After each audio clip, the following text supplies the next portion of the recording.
جب بھی صحافیوں کے ضابطۂ اخلاق کی بات آتی ہے تو سب سے پہلے میرا تو ذہن میں یہی آگے آتا ہے کہ صحافیوں پر کوئی ضابطۂ اخلاق نہیں ہے پاکستان میں، نہ ہونا چاہیے۔ میرا دل ہے اور میں اس حد تک بھی جاؤں گا کہ سوشل میڈیا کے اوپر اگر میں گالیاں بھی دے رہا ہوں، اگر میں بدتمیزی بھی کر رہا ہوں، بد تہذیبی بھی کر رہا ہوں، تو پہلے تو ان کا احتساب ہو کہ جو ضابطۂ اخلاق کو چھوڑ کے پورے آئین کو روند کر اقتدار پہ قبضہ کرتے ہیں اور آپ پہ ایتھکس لاگو کرتے ہیں اور خود پہ آئین بھی لاگو نہیں ہونے دیتے۔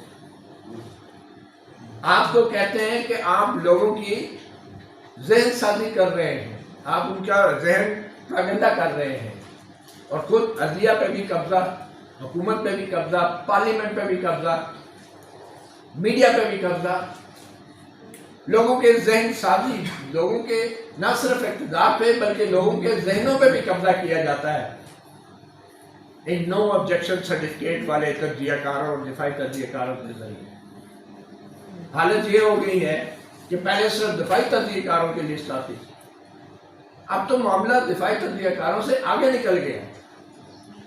تو کیا ہماری یونیورسٹیز کو، ہماری ڈپارٹمنٹ کو ایسے تجزیہ کاروں کے بارے میں کوئی ریسرچ نہیں کرنی چاہیے؟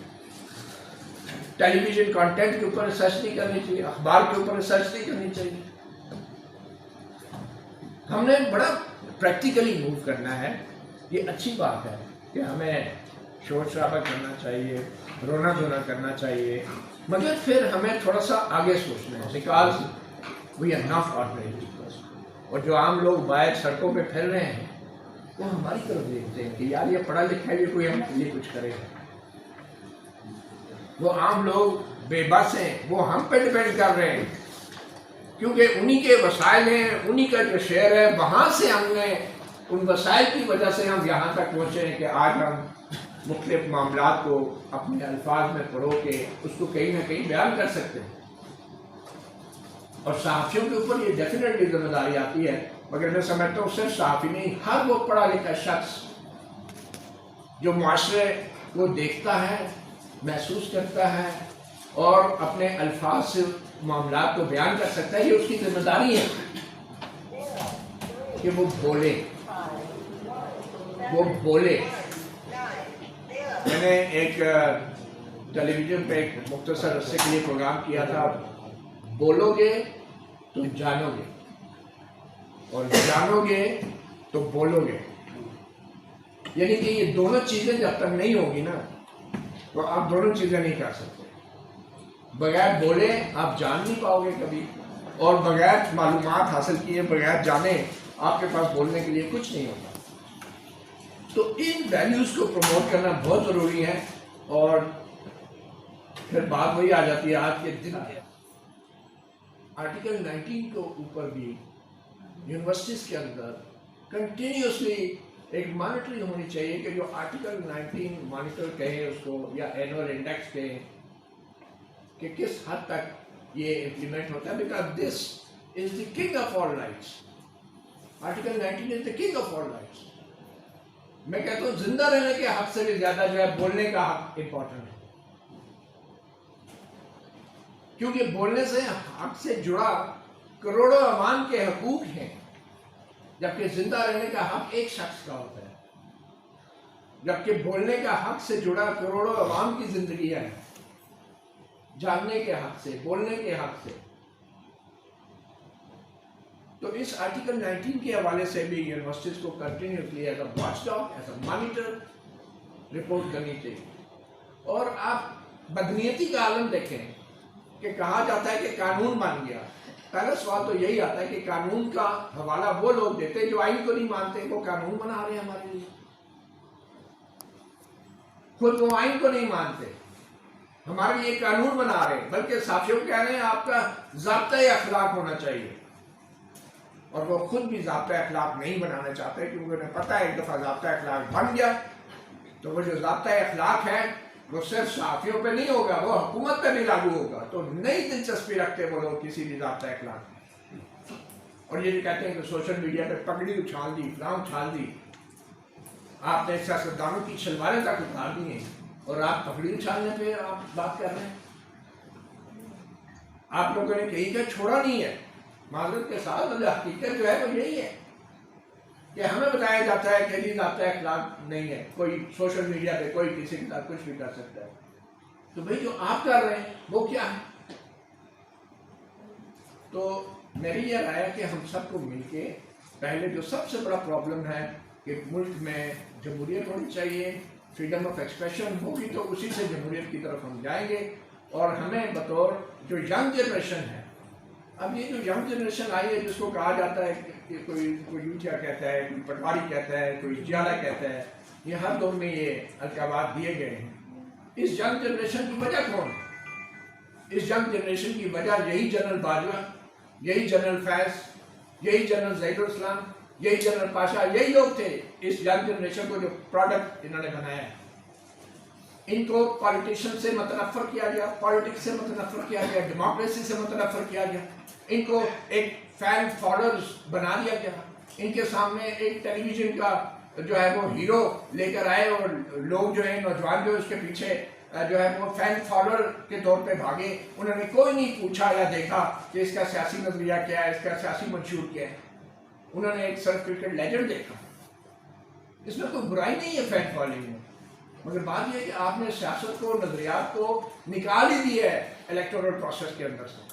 اور یہ آپ کی 6th جنریشن وارفیئر ہے جس کے نتیجے میں آج یہ ہم زندہ لاشیں دیکھ رہے ہیں اپنے سسٹم کے اندر, جو آپ کو جب جواب دیتی ہے تو آپ کو اندازہ ہوتا ہے کہ ان کا کیا آئی کیو لیول ہے اور کیا نہیں. ہم بھی انہیں بلیم کرتے ہیں, بلکہ ہمیں بھی یہ کہا جاتا ہے, جوڑا جاتا ہے, بریکٹ کیا جاتا ہے, لیکن یہ کس کا پروڈکٹ ہے؟ یہ کوئی ذوالفقار علی بھٹو لے کر آیا تھا؟ یہ کوئی سیاستدان یا کوئی سیاسی جماعت نے ان لوگوں کو بنایا ہے؟ کس نے بنایا ہے؟ کسی سیاسی جماعت نے نہیں بنایا ہے اس کو.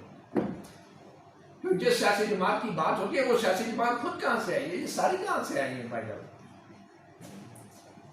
تو اس لیے ضابطۂ اخلاق والا جو دلیل ہے کہ ضابطۂ اخلاق ہونا چاہیے, میں تو سمجھتا ہوں کہ جب تک ملک میں جمہوریت نہیں ہے, آئین نہیں ہے, بولنے کی آزادی نہیں ہے, ہمارا کوئی حق نہیں ہے کہ جو طاقتور لوگ ہیں, جو برسر اقتدار لوگ ہیں, وہ اپنے شہریوں پر کسی ضابطۂ اخلاق کے نام پہ پابندیاں لگائیں. اور اس وجہ سے آپ یہ دیکھیں کہ اب تو ہمارے وزیر اعظم کو بھی بولنے کی اگر آزادی نہیں ہے, ہمارے وزیر دفاع کو بولنے کی آزادی نہیں ہے, وزیر داخلہ کو بولنے کی آزادی نہیں ہے, پارلیمنٹ میں کھڑے ہو کے منتخب نمائندوں کو بات کرنے کی آزادی نہیں ہے. تو ہم ادھر پریس فریڈم کس بات کی پریس فریڈم؟ ہمیں تو ان لوگوں کے بولنے کے حق کے لیے بھی ہمیں میرے خیال میں بات کرنی چاہیے. ہمارے ججز کو فیصلے دینے کی آزادی نہیں ہے, ہمارے میڈیا کو سوال کرنے کی آزادی نہیں ہے, قانون سازی کی آزادی نہیں ہے پارلیمنٹ کو.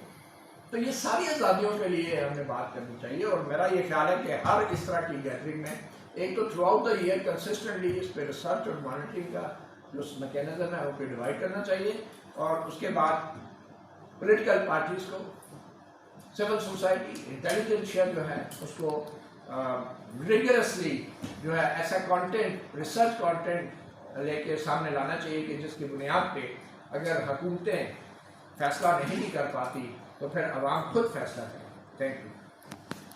شکریہ ملک صاحب اور آصف صاحب, آپ کا بھی اس سے دوست بھی یہاں موجود ہیں. پریس فریڈم ڈے کے حوالے سے ہر سال ہی ہم ایک مجلس کرتے ہیں. وہ مجلس اس لیے ضروری ہے کہ وہ اب ہماری ایک مذہبی رسم بن چکی ہے صحافیوں کی پاکستان میں, جس میں سینہ گوبی بھی ہوتی ہے, بلکہ زنجیر زنی بھی ہوتی ہے, سب کچھ ہوتا ہے. اور پھر ایک سال بعد کی کسی ایسی مجلس کا انتظار کرتے ہیں, اس کا اہتمام کرتے ہیں. اور اس ایک سال کے دوران ہم وقت کے یزید کے ساتھ بھی بھرپور انداز سے کھڑے ہوتے ہیں, اس کے ساتھ کہکہے لگاتے ہیں, اس کے ساتھ تالیاں بجاتے ہیں, اور سال کے بعد پھر کالے کپڑے پہن کے ہم یوم صحافت منا لیتے ہیں. آپ نے جو یہ ذکر کیا کہ قائد اعظم یونیورسٹی میں مجھے وہ جمعیت والے اٹھا کے لے گئے تھے, تو میں صرف مختصر اس کی وجہ بتا دیتا ہوں. یہ بات ہے 89-90 کی. وہاں قائد اعظم یونیورسٹی میں میں نے ایک ایگزیبیشن تھی ذوالفقار علی بھٹو کی جو پبلشڈ اسپیچز تھی جو پبلش ہوئی تھی. میرے پاس آرکائیوز تھے، بلکہ میرے فادر کے آرکائیوز تھے. تو میں نے اس کو ڈسپلے کیا اور ایک سیمینار رکھا Bhutto as an international personality, جس پہ کافی وہاں کے یونیورسٹی کے پروفیسر دوست بھی آئے تھے. میں براہ راست پی ایس ایف میں تو ایکٹیو نہیں تھا، مگر میں ہمیشہ سے یہ سمجھتا، میڈم مزاری بھی تھی، ڈاکٹر رفت حسین تھے، پرویز اقبال چیمہ صاحب تھے، بہت سے لوگ آئے تھے. تو میں ظاہر طور پہ سمجھتا تھا کہ جیسے ذوالفقار علی بھٹو ایک پرسنالٹی ہے، تو وہ کسی سیاسی جماعت یا کسی اسٹوڈنٹ فیڈریشن کا وہ اثاثہ نہیں ہے، وہ ایک نیشنل ایسٹ ہے. اور میرے فادر بھی بہت انسپائرڈ تھے ان سے، میں بھی انسپائرڈ تھا بہت زیادہ ان کی اسپیچز بھی پڑھ کے. تو میں کہنا یہ چاہ رہا ہوں کہ ایٹ لیسٹ میں اپنی حد تک مجھے یہ یقین سے کہہ سکتا ہوں کہ میں نے صرف مجلس نہیں پڑھی اور نہ ہی مجلس اٹینڈ کی ہے. میری کوشش ہمیشہ یہ رہی ہے کہ جو نعرے صرف مجلس میں لگتے ہیں وہ سارا سال لگتے رہے. تو حال ہی میں اب زیادہ تفصیل میں نہیں جانا چاہتا، مگر پچھلے تقریباً 10 سال کے دوران مختلف ادوار میں جو کچھ بطور صحافی میرے ساتھ ہوا، تو وہ اس بات کا کم از کم یہ ثبوت ہے کہ جو صحافی ہیں وہ کسی سیاسی جماعت کا نہیں ہوتا، بلکہ اس کا سارا فوکس معاشرے کے ساتھ ہوتا ہے، سوسائٹی کو دیکھتا ہے. اور صحافی اور جمہوریت کا وہی تعلق ہے جو مچھلی کا اور پانی کا ہوتا ہے. اور اگر جمہوریت نہیں ہوگی تو صحافی بھی نہیں ہوگا. اور اگر کوئی مچھلی سے یہ کہے کہ تم بدتحریر ہو، تمہیں کوئی مینرز نہیں ہیں، تمہیں تیرنا ہی نہیں آتا، تو مچھلی بجا طور پہ یہ کہہ سکتی ہے کہ مجھے پہلے پانی میں تو ڈالو، مجھے پہلے میرا ایکو سسٹم تو دو، مجھے زندہ تو رہنے دو. اور پھر اگر کوئی مجھ سے میری مینرز کے بارے میں سوال کر سکتا ہے تو کوئی انسان نہیں بلکہ سمندر کی مخلوق ہی مجھ سے یہ سوال کر سکتی ہے. کوئی زمینی یا خلائی مخلوق نہیں، پانی کی مخلوق مجھ سے میرے بارے میں سوال کر سکتی ہے. جمہوریت ہوگی، صحافی ہوگا تو کوڈ آف ایتھکس بھی ہوں گے، ضابطۂ اخلاق بھی ہوں گے، مگر یہ نہیں ہو سکتا کہ آپ کسی کا سر اتار کے یا کسی کی زبان کاٹ کے اس سے یہ گلہ کریں کہ تمہاری زندگی بھی جو ہے وہ فضول ہے اور تمہاری باتیں بھی جو ہے ان میں کوئی دلیل نہیں ہے. تو یہ جو بحث ہم ہر سال کرتے ہیں، مجھے خوشی ہے کہ یہاں زیبس یونیورسٹی میں یہ بحث ہوتی ہے، مگر میں ہمیشہ ایک بات پہ حیران ہوتا رہا ہوں کہ کیا وجہ ہے کہ یہ جب پریس فریڈم کی بات کی جاتی ہے تو صرف صحافیوں تک اس کو محدود کر دیا جاتا ہے. یہ پریس صحافیوں کی نہیں ہے، یہ پریس ہماری نہیں ہے.